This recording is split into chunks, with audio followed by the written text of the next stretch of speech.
Mr. Robert, we welcome you to our weekly discussion program, Farming Future Deepto Television Talk Show.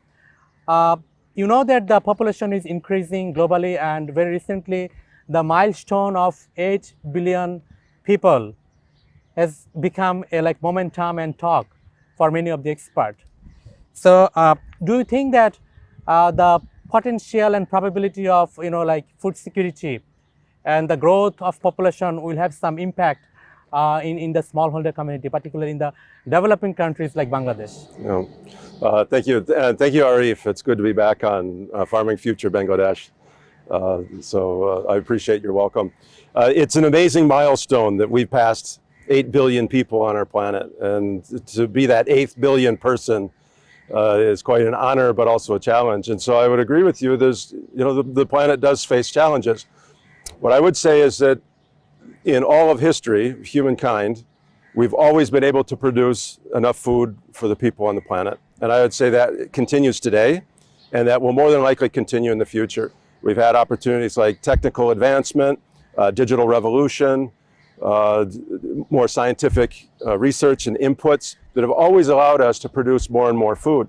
The bigger challenges that we foresee today and looking into the future is some of the challenges that we have in climate unpredictability.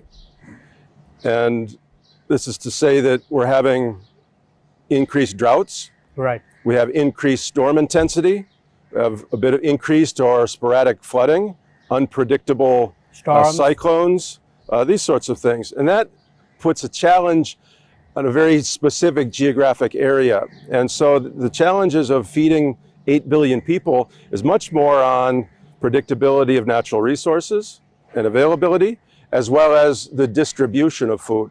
So again, I go back to that. There's always enough food, but there's pockets of those that are impacted by these climate actions. There's forced displacement of populations that you often have in a war context.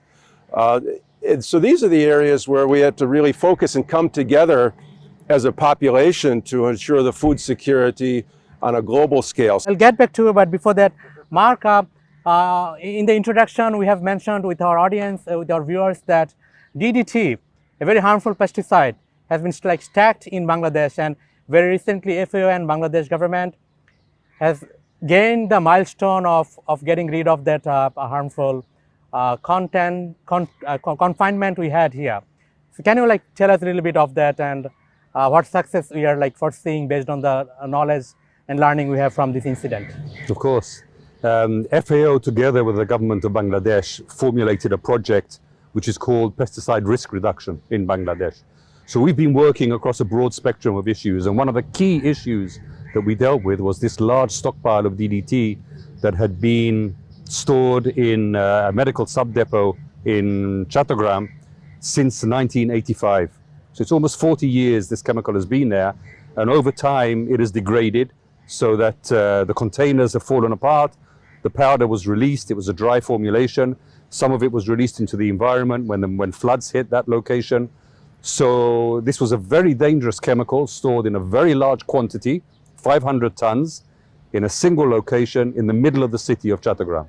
So we were very concerned that this was a high-risk situation, and we wanted to work with the government to try and find an appropriate solution. Now, I've designed and implemented projects like this in many countries around the world. So we designed a project which basically aimed to repackage this waste and to have it safely destroyed. It was a very messy and difficult operation. And it took a long time. It took several months.